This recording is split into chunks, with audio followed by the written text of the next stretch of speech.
What's up guys, and in this new Battlefront 2 video I'll be explaining a few tips that I think a lot of new players and old players could use to help them in the game. Now these tips are going to vary from shooting in the game, to using heroes in the game, to what game mode should you use to level up your characters more. Now let's just start off with heroes. So for me personally, the favorite character of mine is going to be Luke because of how fast he is and how good his abilities are when you use them in the right time, and it's just a really good character. Now another good character I'd recommend for the dark side would be Kylo Ren, because he's just like Luke but basically the dark side version. However, the terms of how to use them are different for every single character. But basically for lightsaber users, it's mainly essential to always keep moving, dodging, and always actually being progressive in the fight, instead of staying back. Because you're using a lightsaber, you need to get up close. Now, if you're just looking for a good game mode to play, I would highly recommend you play Heroes vs. Villains, because it's just not only fun in general to play, but it also gives you in tune and just a good sense of all the heroes in the game. Now, as for what are the best heroes in the game, I would say that the best one overall would be Luke, but for the light side, I would go Luke first, then I would go Anakin, then I would go Obi-Wan, and those are the top three. Now, the top three for the dark side, I would say would be Kylo Ren, then Darth Vader, and then probably Count Dooku. Now let's say you find yourself in a 1v1.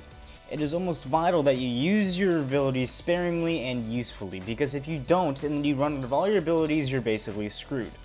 Another big important takeaway from this is that you need to keep dodging and keep moving. If you stay in the exact spot that you're sitting in for the entire fight, you're most likely going to lose. Another thing that's important in a 1v1 is to make sure that you do not run out of stamina, because whenever you run out of stamina, you are absolutely done for, especially whenever you used all your abilities, because you have nothing to do except for dodge.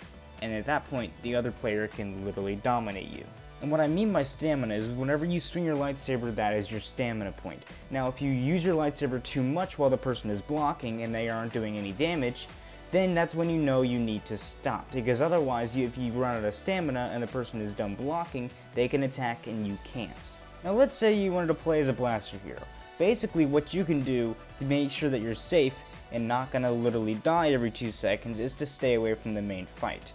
And basically what I mean by that is let the lightsaber people do their job, get the other heroes and villains low, and then you can come in and take the last kill. This way makes it so that the other people that are lightsaber people cannot get to you, because they're not focusing on you and they're focusing on the lightsaber people in front of them. And another tip that I found quite interesting was people were wondering how to turn off your lightsaber in mid-game.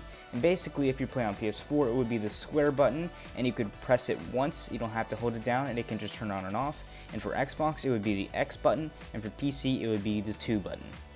Now let's talk about the fastest way to upgrade your heroes and classes. For me, I think that co-op would be the fastest way to upgrade anything, because especially with the double XP and triple XP, it makes it almost impossible not to level up really fast.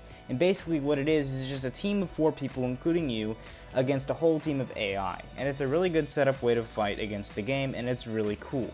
Another thing I'd like to mention is it isn't like Capital Supremacy in the way where it isn't like an hour long for every match. And it's really easy to level up your battle points to get to the heroes, so it's really easy to level up as well. Now let's talk about Celebration Edition. Basically what this is that it guarantees you every single skin in the game except for stuff like pre-order skins and event skins. It even comes with emotes and victory poses as well. Now as for cost, it varies between whether if you've had the game before or if you've already started to get the game. Now let's say if you had the game already and you wanted to get the collector's edition. Basically what you would have to pay would be about $25 something. Now if you were just now getting the game, it would be something around $40. However, I would still say it's worth it either way, because it's still not even adding up to the generic standard price of a game that would just have been released. And I personally would recommend it, since it's 2 years worth of content all in one tiny DLC that's only worth about $25 if you've had the game already. Now if you have not yet gotten this edition, I would personally say that you should wait until the Scarif update comes out, because then you can get every skin that they're saying they're going to be releasing. Okay, next I'm going to be talking about the pre-order skins. And personally, I never had them until about a few weeks ago.